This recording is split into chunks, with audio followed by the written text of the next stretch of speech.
1% or less actually make financial independence. So that means 99% of the people are living in a delusion.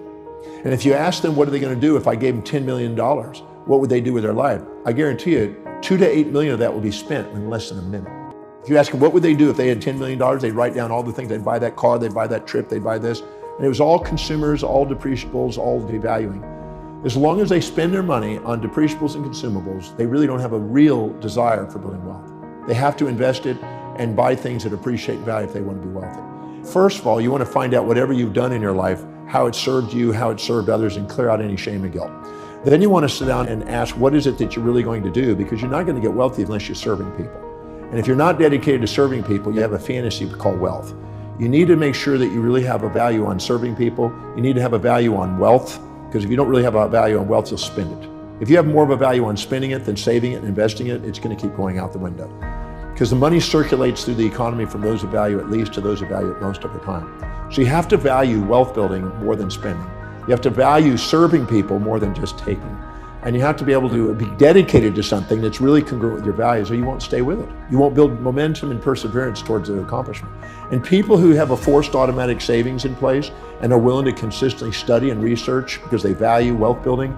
Warren Buffett by the time he was 11, he already read all the books in the Omaha, Nebraska library on wealth building by the age of 11. He was committed to the outcome. People are really committed to wealth building. They study it, they research it, they mentor under it, they apply it, they have forced savings and investment structures in place. They constantly are trying to serve people, and they want to build a business that lasts. What happens is every human being lives by a set of priorities, a set of values, things that are most important to least important in their life. Whenever they set goals that are congruent and aligned with their highest values, they become the most powerful and effective people they can be. This is when they're the most grateful, the most resilient. This is when they're most disciplined and most fulfilled in their life. Whenever they're living by lower values and trying to inject the values of others or minimize themselves and live by lower value systems, they procrastinate, hesitate, frustrate, and they become, you might say, victims of their history, not masters of their destiny. So you look at how people fill their space. You look at how they spend their time. You look at what they are disciplined about and focused on. You look at where they're most organized. You look at where they spend the most money. You look at what energizes them the most. You look at what they think about, visualize, affirm, and converse with others about most that is in line with what they're creating in life. Look at what they're inspired by, what their goals are, and what they love learning. If you look and find the common threads to those questions, it'll narrow down to what you're dedicated to and what you spontaneously can't wait to get up in the morning and do. Any individual that is setting goals, intentions, that are congruent and aligned with the highest values, they have the highest probability of being spontaneously inspired in the morning to get up and do it. So if you have an entrepreneur that's working in a business and they found what is most meaningful to them, they have found the tap dance to work energy that Warren Buffett describes. As Bill Pollack, who owns Drake Corporation, told me, he says, since 1951, since I found out what I love doing, I've never worked a day since. Now, in addition to that, an entrepreneur also has to find out what their targeted market's highest values are to make sure that they're providing a service that meets those specific needs. So determining your own values and determining other people's values that you want to serve is an essential component, because you're here to be able to find something that serves other people, but it's also meaningful to you. If you find those two, you've got your niche. Now you've got exactly what you would love to get up in the morning and do, and you get to go and do what exactly people want, and you get to fulfill their life. Because everybody has a set of priorities, a set of values in their life, when you go down the list of values to lower values, you're less inspired, less fulfilled by doing them. You procrastinate in doing them. And what happens is you'll only do them if it's pleasurable, and if it's not, you'll give up. So the key is to make sure that everything you do is highest priority, the thing that's most meaningful to you, so you don't give up, you have the resilience, and you embrace pain and pleasure in the pursuit of a great purpose. If you are not living by your highest values, because you're wanting to do it with pleasure only and you want to give up if it's pain, you'll need motivation all the time. The difference between inspiration, which is from within, is people who are inspired from within are living by their highest values. And people that need motivation from without are people that haven't found that highest value and are living by lower values. And they need constant incentives and motivation and only pleasure to keep them going. So I'm not a motivational speaker, and I don't promote motivation, because I think motivation is a symptom more than a solution. The animal is always having an impulse for that which is prey and pleasure, and an instinct away from that which is pain and predator. So our animal nature needs motivation.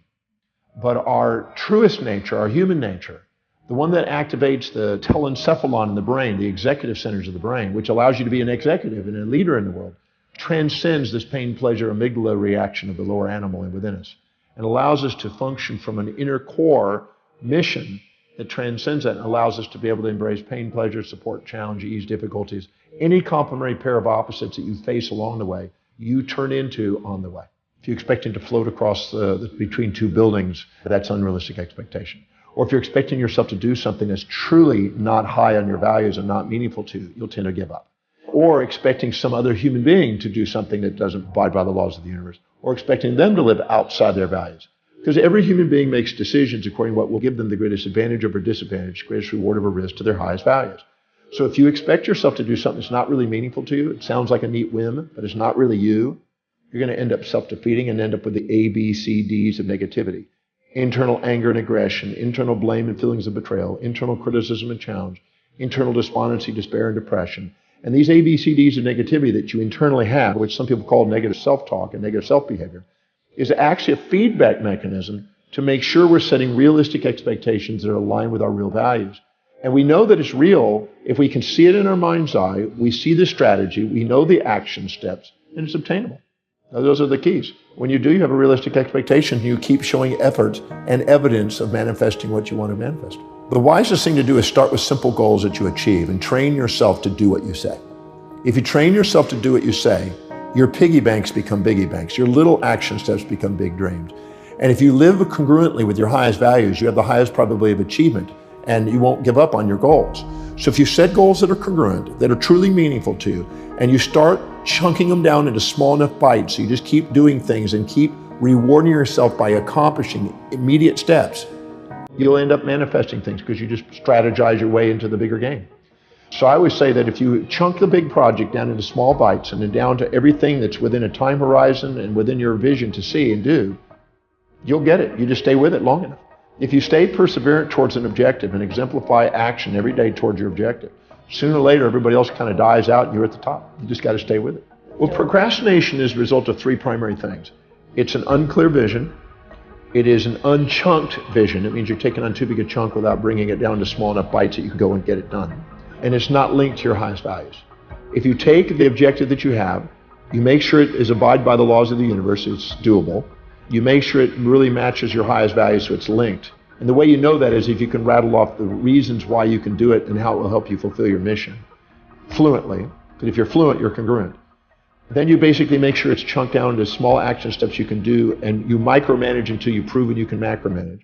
That means you do it into small baby steps every single day. If I do this, I'm one step closer. If I do this the next day, I do it one step closer. Break it down into such small steps that it's by the inch, it's a cinch. If you do, you won't procrastinate. Procrastinate means that you've unchunked it, unlinked it, and unclarified it. I think that people who think they're going to be positive all the time are delusioned. Just like a magnet, it has two sides, and you have two sides. And the more you set up a fantasy that has only one side, the more you get depressed when it doesn't match your fantasy. So I'm a realistic guy that sets real goals in real time with a balanced orientation, and I accomplish more by doing it than setting up fantasies and then having nightmares. So I'm not a positive thinking guy. I'm a balanced thinking guy. But when people are down, that you need the positive thinking.